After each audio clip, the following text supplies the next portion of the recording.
Yo, halo teman-teman, kembali lagi di channel ini. Abedisme, terserah.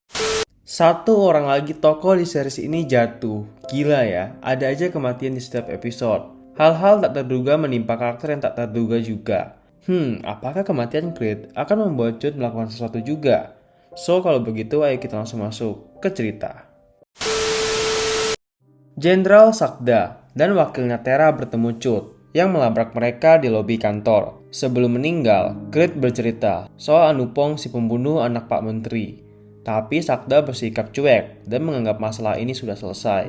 Tak terima diperlakukan demikian, Cut lalu mengambil handphone lama milik Creed yang membawanya ke Kak Num yang mengira dirinya akan ditangkap kembali. Tapi kali ini berbeda.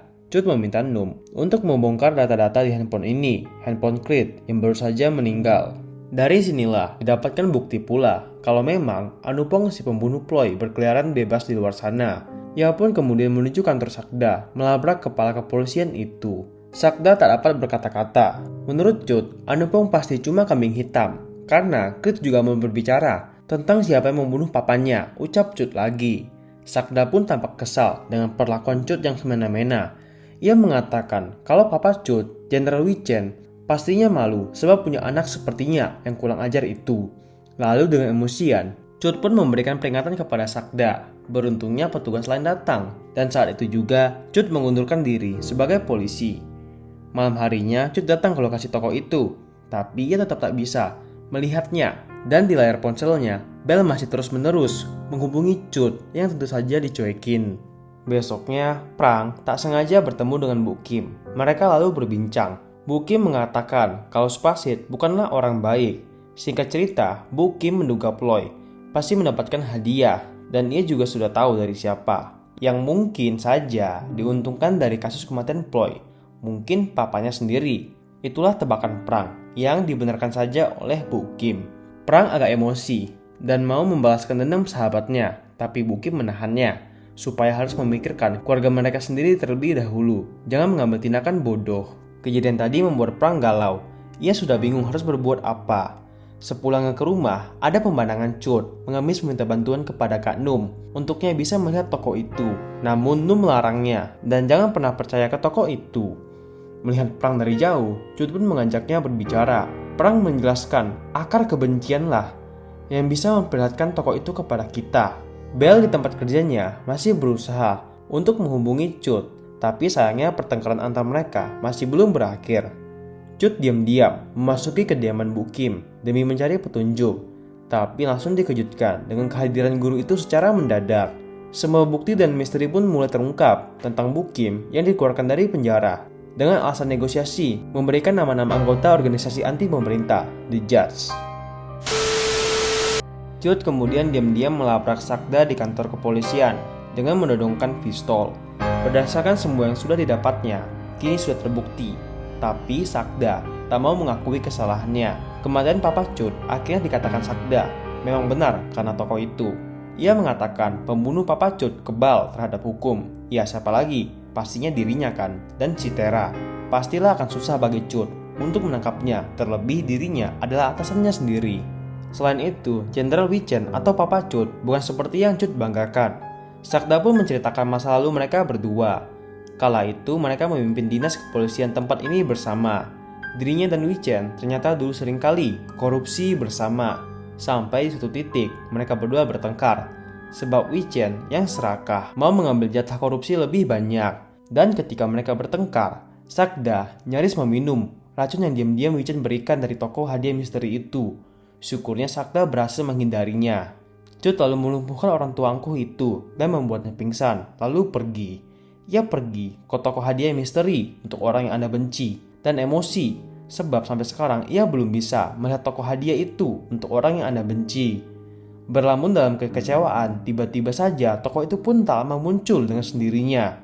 Ya pastinya ada sesuatu kan di dalam hati Cut. Oke, lanjut.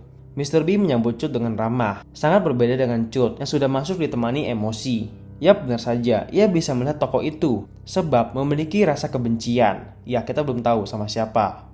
Mr. B merayu, menawarkannya membeli hadiah, tentu saja dengan diskon juga. Tapi Cut gak mau pakai basa-basi. Ia pun langsung menembak Mr. B. Seketika itu si pria bertopeng ini tergeletak di tempat. Pria bertopeng babi itu tak dapat bergerak. Cut pun tentu saja mendekati dan langsung membuka topengnya, mencari tahu wajah di balik semua ini. Betapa kagetnya Cut mengetahui orang itu adalah papanya sendiri. Tepatnya, Mr. B ternyata punya kemampuan yang misterius untuk mengubah wajahnya sesuai dengan orang yang pelanggannya benci. Di sini tak kita sangka, aku kira awalnya Cut membenci Sakda atau Tera, tetapi ternyata ia lebih membenci papanya sendiri yang sudah meninggal itu. Mr. B berkata sambil mengejek, ia dapat mengirimkan hadiah jika orangnya sudah mati. Pria itu pun kembali mengenakan topengnya, lalu kembali menawarkan produknya kepada Cut. Seketika, ucapan Mr. B itu membuat Cut teringat kembali ke kejadian sebelumnya, di mana Sakda menghina mendiang papanya. Bel baru saja selesai kerja di luar, sudah ada Cut menanti dirinya. Tampaknya kedua orang itu cukup stres karena masalah masing-masing. Ya, akhirnya mereka berdua berpelukan, melepas rindu. Waktu pun berpindah 2 minggu kemudian. Jenderal Sekda dan Jenderal Tera wakilnya ditemukan meninggal di tempat sebab kecelakaan mobil. Berita itu pun disaksikan oleh Cut yang kini memiliki rambut putih. Yap, bisa ketebak. Anak ini ternyata juga menggunakan jasa Mr. B akhirnya untuk membalaskan dendam kepada papanya. Wah, gila ya Mr. B, pinter banget loh ngeraih orang gitu kan. Seorang Cut loh, padahal yang gue kira kuat gitu karakternya. Oke, lanjut aja. Bel sudah tahu mengenai hal ini dan tak mempermasalahkan kelakuan pacarnya sekarang. Apalagi mereka berdua pernah mempunyai kesalahan masing-masing. Bel malahan sekarang lebih sedih sebab kondisi apartemen Cut sekarang tak layak lagi. Makanan dan sebagainya tak terurus dengan rapi seperti dulu. Dari sini juga Cut baru mengetahui kalau pacarnya itu ternyata hamil, yang tentu saja spontan meluluhkan hatinya. Supasit yang mulai menyesal sebab perlakuannya kepada Ploy tiba-tiba kembali terkejut sebab baru tahu tentang berita kematian kedua jenderalnya. Kini semua kehidupan berjalan dengan normal seperti biasa. Bu Kim yang seperti biasa juga mengurus lansia di panti jompo. Prang yang juga sudah bersekolah seperti biasa. Supasit dinas seperti biasa, dan Cut masih berusaha mencari pekerjaan baru. Namun suatu ketika Prang sedang acara tukar kado Natal dan kado akhir tahun di sekolah, ia terkejut sebab mendapatkan tukar kado dari Ploy. Nama Ploy, sahabatnya sendiri. Itu adalah sebuah hadiah yang ternyata berlevel 4. Cut di apartemennya bersama Bel juga mendapatkan kado yang sama. Mereka pun sudah berusaha membuang kado itu, tapi entah kenapa kembali lagi muncul ke meja. Hal demikian juga terjadi kepada Kak Num di rumah, sama juga dengan Bu Kim di panti jompo. Dan yang paling ketakutan adalah Supasit, papanya Ploy sendiri. Ia trauma mendapatkan kado dari Ploy, sampai membentak-bentak seluruh karyawannya. Tapi hal lebih parah terjadi lagi. Meski sudah dibuang, kado-kado lain bermunculan di dalam mobil Supasit.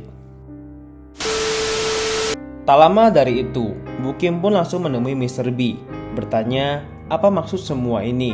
Terungkaplah kejadian sebelum meninggalnya Ploy. Rupanya bocah itu mengirimkan semua kado berlevel 4 ke orang-orang yang pernah belanja di toko ini. Ploy memesan semua ini tepat 1 hari sebelum kematiannya dan meminta Mr. B mengirimkannya ketika mendekati akhir tahun. Sebelumnya toko kami tak pernah mengirimkan hadiah seperti ini, ucap Mr. B lagi.